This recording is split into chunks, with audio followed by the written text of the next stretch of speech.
Hello again. We are looking at applications of sine law today. So let's get at it. Start with an opening question to do with sine law as we've seen so far, where you're solving triangles, getting all the information. That's what that means. And when you're not given the triangle picture. So here's an example. And I just straight, you don't need to worry about the scale at all. So I'm just going to slap a triangle on the page and call it PQR. And our scale is 40 degrees. Got lucky there, it's not bad, but it doesn't matter. So side P over here is 15, and side R here. It's always just the capital letters, and the little letters are angles and opposite sides, right? So the R is 10.3. And so looking at this situation, obviously something to watch for here is there's no 90 degree. So sine, cos, tan, or SOHCAHTOA. So HCAHTOA is not something that do, and certainly not the theorem that certainly do angles. So we look at what we can do here, and we see that we have a side and an opposite angle, and then we have a side and an angle that we can figure out by sine law.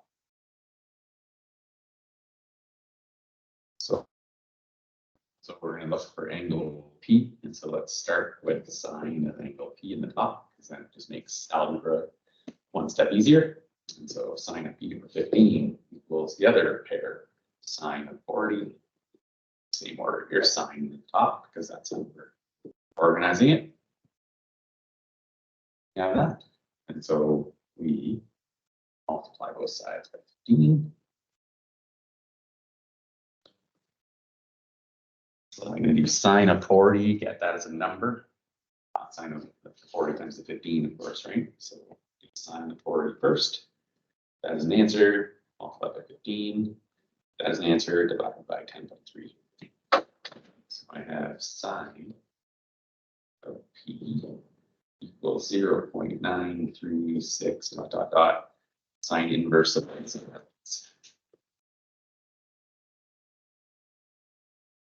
Gets rid of sine.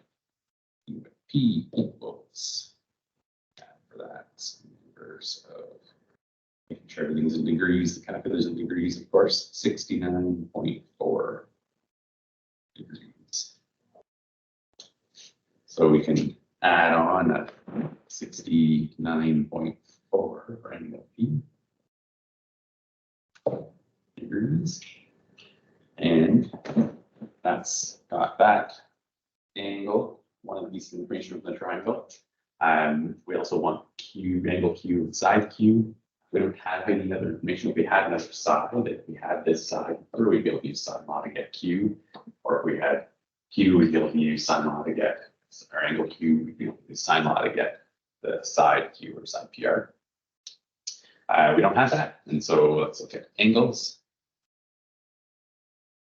In the triangle, we know that they add up to 180 degrees. That's going to communicate it. So we have the Q that we don't know, plus the 69.4, plus the 40.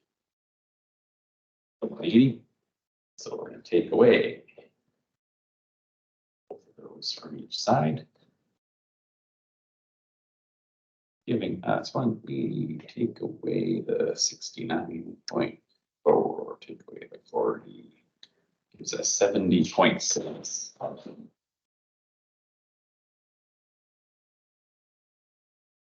Degrees. So then, here I did this first, did this stuff here second, slightly second, and then finally third. Over here across the page and down, we're looking for angle. Sorry, yeah, it was angle Q, side Q now. So side Q up here. Right. Q So Q over sine of angle Q, which is the 70.6, equal the other pair, we could use the 69.4 and the 15, or we could use the original that we know for sure is the right numbers, right? 10.3 over the sine of 40.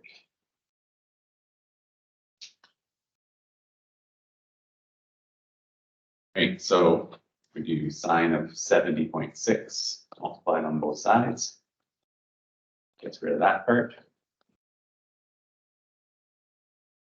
So we just include the sine of 70.6 multiplied by the 10.3. So sine of 7.6 multiplied by 10.3 divided by sine of 40.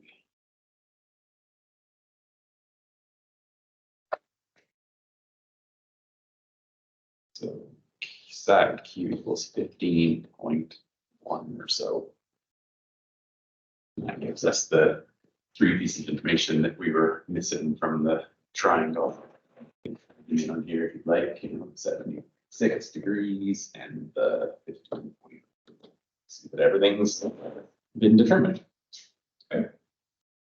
That's example. Sine law where you weren't given the picture, so we drew it, determined all the values. And that's mathematically all the numbers. It's no real value to trying to draw the triangles to scale. I mean, if you want to, you could, but the numbers have been determined.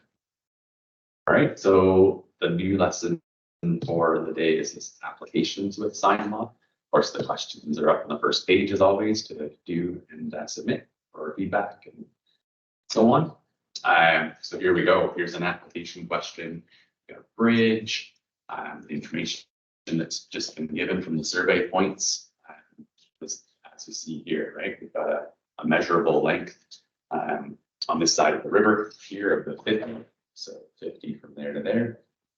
And then the bridge is at an angle of 85 degrees to that. And from the survey point, we've got a 35-degree angle over to the other side of the bridge. And it's just asking how long is the bridge. Okay, so how long is the bridge? So if you look at what we have here, we have a side and an opposite angle that we are given. And then we have a side here we're going to have to use, and we have an angle that isn't given, but we can get it easily enough. So it looks like we have to get that first.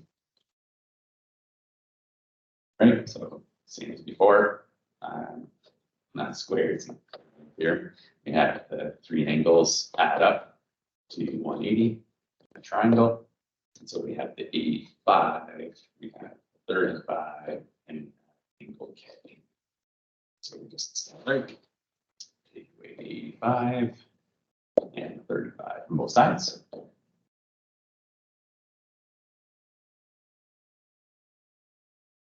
So K equals the 180, take away the 85, take away the 35. Okay, so it's the 6. So that's 60 degrees as it turns out.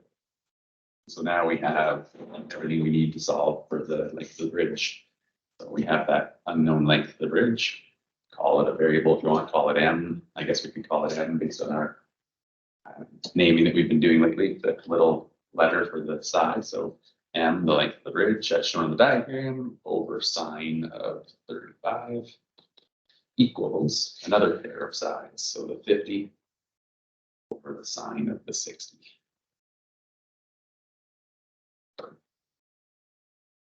So as always, we just get rid of this bottom number by multiplying by sine of 35 on both sides. So we just have to do all of that work there. So the 50 times the sine of 35.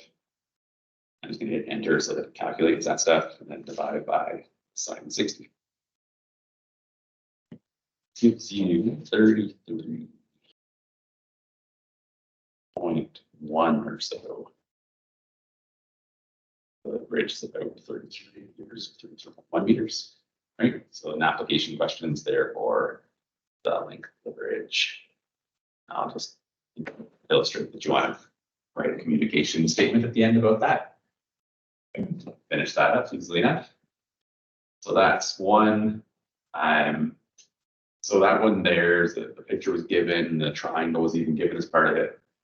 Another level could be like this next question I'm going to show you, where you have a picture supporting the idea and so on, but you're not given, sort of showing the triangle. And so you're probably the obvious next step is to sort of draw the triangle in, put some values in there, and determine things, right?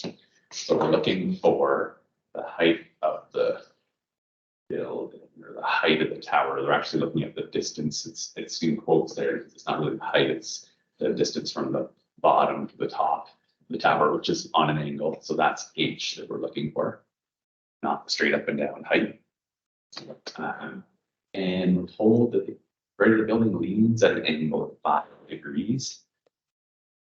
So this in here is 5 degrees in there.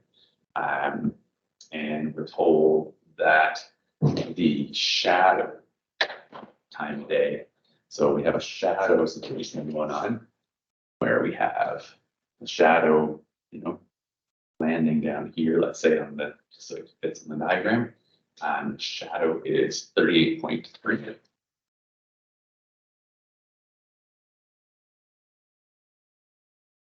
8.3 meters.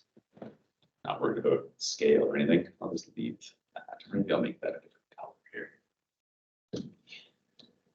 Visible until I move it up there. Problem here. There we go. There we go. And we're told the angle of inclination of the sun is 59 degrees. So that's in here. So you're looking up towards the sun, we got 59 degrees. So we have a fair bit of information. All the information is given, shown in on the diagram. If there wasn't a picture given, obviously we would just stick at an angle and say that's the Leaning Tower of Pisa.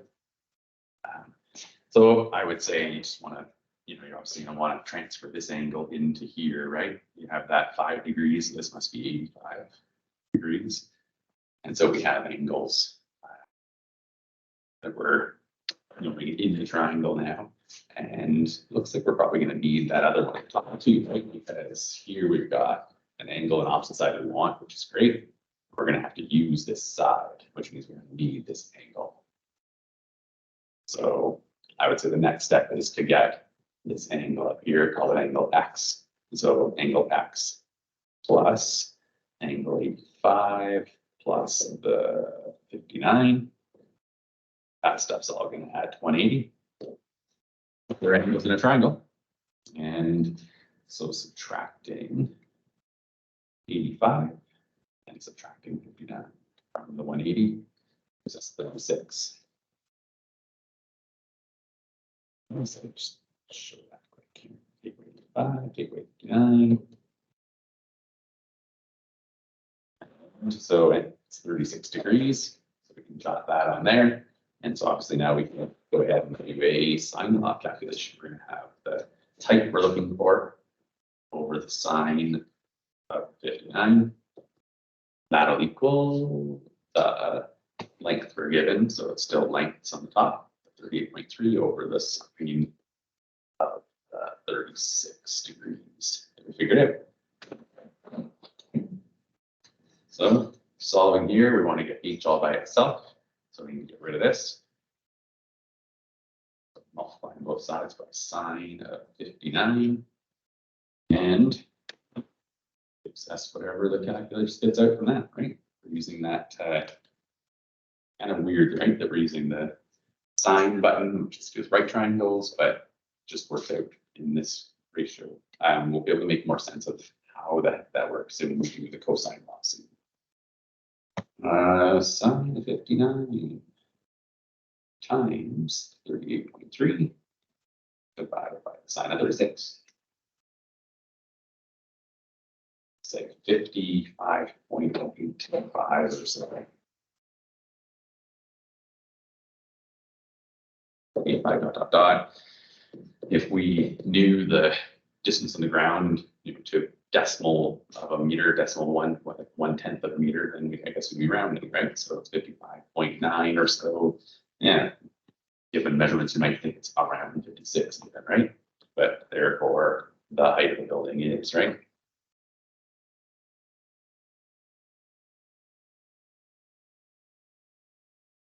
All right. So threw on some facts about the entire positional checklist, but obviously not testable questions there. So practice questions are there. Give them a whirl. Ask for help if you need. Submit. Look for feedback. Yeah, all good stuff. All right. Hope that helps.